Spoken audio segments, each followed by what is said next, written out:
అత్యుత్తమ ప్లేస్మెంట్స్ తో ఎంఎన్సీ కంపెనీలలో ఉద్యోగమే లక్ష్యమా? ఇంజనీరింగ్ చదవాలనే మీ పిల్లల కలని కేజీ రెడ్డి కాలేజ్ తో నిజం చేసుకోండి. కళ్యాణ్ గారి సినిమాలంటే ఆ, ఆయనకున్న ఫ్యాంటసీ ప్రకారం లేకుంటే ఆయనకున్న ఇష్టం ప్రకారం తుపాకులు రకరకాల గన్స్ కనిపించడం సర్వసాధారణం. ఉస్తాదులో కొత్తగా యారో కనిపిస్తుంది ఏంది? అవునండి. ఉమ్, బాణం అనేది ఐ థింక్ నాకు తెలిసి అంటే దాన్ని ఏమంటారు, కథని సపోర్ట్ చేసే దీంట్లో అంటే ఒక ట్రైబల్ కుర్రాడు ఉమ్, చిన్నప్పటి నుంచి ఆ, భగత్ సింగ్ యొక్క సిద్ధాంతాలని భావజాలని వంట పట్టుకొని ఉమ్, ధైర్యంగా పెరిగిన కుర్రాడు. భగత్ సింగ్ అంటేనే కారణం ధైర్యం. సార్ భగత్ సింగ్ అంటే మనకు గుర్తొచ్చే ధైర్యం. Correct correct. సో ఆ క్యారెక్టర్ ఉస్తాద్ భగత్ సింగ్ క్యారెక్టర్ కాబట్టి ట్రైబల్ కుర్రాడు కాబట్టి బాణంతో చిన్న లింక్ ఉంటుంది. ఏదో మామూలు కాస్ట్యూమ్లో పెట్టలేదు. అవును. ఫంక్షన్ సార్, మీ fans, cult fans, sir fans, Pawan Kalyan గారి ఫ్యాన్స్ అందరూ ఫంక్షన్ కోసం చాలా ఈగర్గా వెయిట్ చేస్తున్నారు. రేపు ఫంక్షన్ ఏ స్థాయిలో ఉండబోతుంది?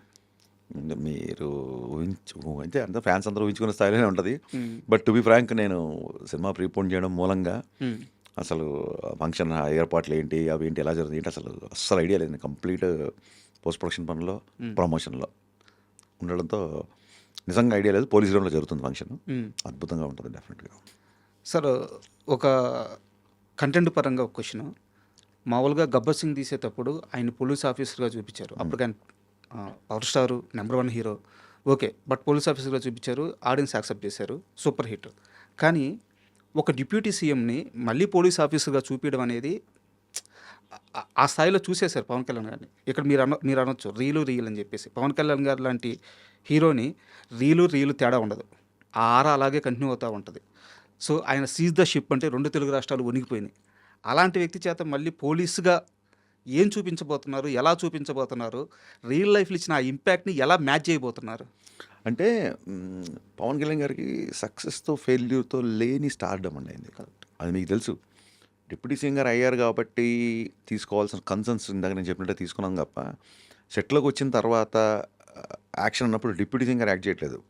సూపర్ స్టార్ దాని ఏమంటారు, స్టార్డమ్ ఉన్న ఒక power star Pawan Kalyan act చేస్తున్నారు అక్కడ. సో ఆయన ఒక నటుడిగా ఆయన ప్రస్థానం స్టార్ట్ అయింది కాబట్టి సెట్లోకి వచ్చినప్పుడు నటుడుగానే ఉంటారు. సార్ ఇంక ఇప్పుడు మనం ఈ డైలాగు డిప్యూటీ సింగర్ చెప్తే బాగుంటుందా బాగోదా, లేకపోతే డిప్యూటీ సింగర్ జీన్స్ వేసుకోవచ్చా, డిప్యూటీ సింగర్ ఇలాగ టోపీ పెట్టుకోవచ్చా, ఇన్ని ఆలోచిస్తే సినిమా తీసుకెళ్ళాం. అండ్ బయట ఉన్న ఇమేజ్ని మ్యాచ్ చేయడం అనేది, సినిమా అంటే ఆయనకు ఓన్లీ సినిమాలు నచ్చిన వాళ్ళు ఉంటారు. బయట ఆయనకి అశేషంగా సినిమాలకు సంబంధం లేకుండా ఆయన ప్రేమించే వ్యక్తులు ఉన్నారు, అంతే కదా. కరెక్ట్ ఓన్లీ ఆయన అభిమానించే వాళ్ళే అంటే ఆయన ఎప్పుడో పదవుల్లోకి వెళ్ళిపోయేవాళ్ళు. సార్. ఆయన కష్టపడి 10 సంవత్సరాలు స్ట్రగుల్ అయ్యి ప్రజల హృదయాలను గెలుచుకున్నారు కాబట్టి ఇంకా ఆ ఇమేజ్ని మళ్ళీ దాన్ని తీసుకొచ్చి సినిమాలో పెడదాం అండ్ ఇన్ఫ్యాక్ట్ ఆయన ఇష్టపడరు. సార్ నేను ఒక సన్నివేశం అనుకుంటా, ఒక ఆడియో ఫంక్షన్లో చెప్పాను నేను. ఇప్పటన్కి వెళ్తున్నప్పుడు ఆయన టాప్లెస్ టాప్ వెహికల్ టాప్ మీద కూర్చొని వెళ్ళారు. అవును. అలాంటి సీన్ నాకు చాలా నచ్చింది. అది చేద్దాం అన్నప్పుడు కళ్యాణ్ గారు ఆయన చీవాట్లా అనలేం కానీ, హరీష్ అది ఒక ఎమోషనల్గా నేను తీసుకున్న ఒక డెసిషను,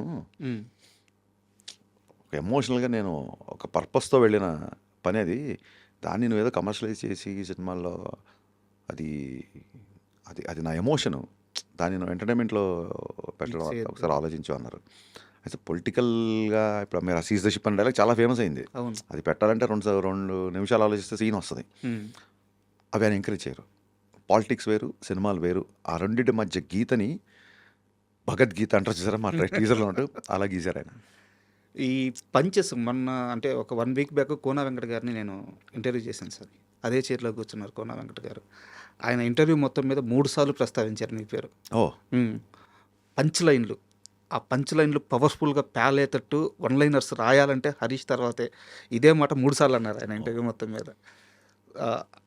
అది టాలెంట్ అనొచ్చా, లేకుంటే అవలేలుగా మీకు అబ్బిన కళ అనొచ్చా, ఎలా చూడొచ్చు? ముందుగా ఆయన అన్నాడు కాబట్టి అది ఆయన అభిమానం అనొచ్చు. ఫస్ట్ ఆయన దగ్గర మేము పనిచేశాను కాబట్టి డెఫినెట్గా నేను గురూజీ అని పిలుస్తాను. సో తన శిష్యుడి గురించి తను గర్వంగా ఫీల్ అయిన సందర్భం నాకు చాలా ఆనందంగా ఉంది. చెప్పాను చిన్నప్పటి నుంచి పుస్తకాలన్నా అక్షరాన్ని నమ్ముకున్నాం, ఆస్తుల్ని కాదు. సార్ సో మేబీ అమ్మ అలా పలుకుతుంటుందేమో అంతే.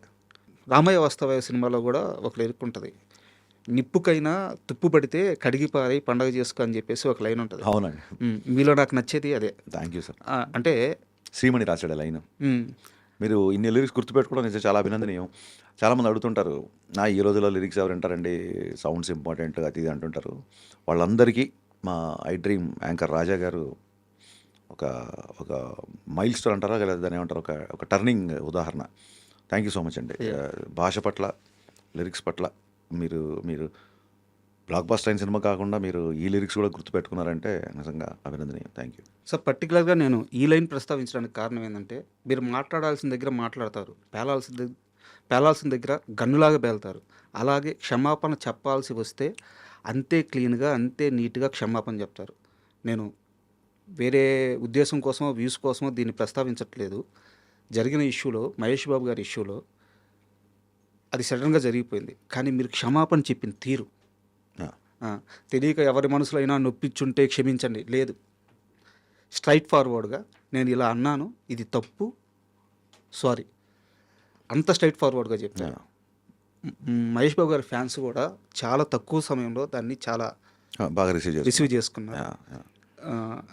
ఈ గుణం ఎలా అలవాటైంది? కాదండి, మనం మనుషులం కదా, మనం దేవుళ్ళం కాదు కదా. ఖచ్చితంగా పొరపాట్లు ఉంటాయి, తప్పులు ఉంటాయి, అన్నీ ఉంటాయి. రామవ్యవస్థలో డైలాగ్ ఉంటుంది, దెబ్బ తగిలినప్పుడు జంతువు అయినా ఏడుస్తుంది, శరీరానికి దెబ్బ తగిలితే జంతువు కూడా ఏడుస్తుంది, కానీ పక్కోడికి దెబ్బ తగిలినప్పుడు ఏడ్చేవాడే మనిషి. సార్ ఎనీ యానిమల్ సొంత బాడీకి అయినప్పుడు ఏడవడం కామన్. బట్ ఎవరికైనా బాధ వచ్చిందంటే మన కళ్ళమ్మ నీళ్ళు వస్తాయి కదా. ఇందాక మీరు చెప్పిన సిచ్యువేషన్ అని రిలేట్ అవ్వడం కానీ, లేకపోతే ఎవడో ఒక చిన్న పిల్లవాడు వర్షంలో అడుక్కుంటున్నాడు అనుకోండి, మనకు తెలియకుండా మనం ఎమోషనల్ అయిపోతాం. అది మనిషి తత్వం, మనిషి గుణం. ఆ నేచర్ పుట్టుకుతున్న డైరెక్టర్లు కనుక అందరం ఒకటేసారి పుడతాం, ఒకటేలాగా పుట్టిన వాళ్ళం కదా. పుట్టంగా నేను యాక్షన్ కట్టాను కదా హాస్పిటల్లో. సో సినిమా డైరెక్షన్ చేసినప్పుడు డైరెక్టర్, మిగతా విషయాలప్పుడు మనం మానవ మనోభావాలు కానీ, ఉద్వేగాలు కానీ అవన్నిటిని రెస్పెక్ట్ చేయాలి డెఫినెట్గా. ఎవరు ఏ డైరెక్టర్ అలాగా పుసుకున కావాలని చెప్పి తెలియకుండా కామెంట్ పెట్టినా ఏ ఫ్యాన్స్కైనా కోపం వస్తుంది. సో పొరపాటు జరిగింది. అది మళ్ళీ చాలామంది కొంతమంది ఫేక్ ఏ అది ఇది అనుకున్నారు. కాదండి, అది పొరపాటున నేనే చెప్పానని. అంటే నేనేమనుకుంటానంటే, నా ఇంటెన్షన్ కరెక్ట్ కానప్పుడు, నా ఇంటెన్షన్ కరెక్ట్గా ఉన్నప్పుడు, నా ఇంటెన్షన్లో తప్పు లేనప్పుడు, నా ఉద్దేశం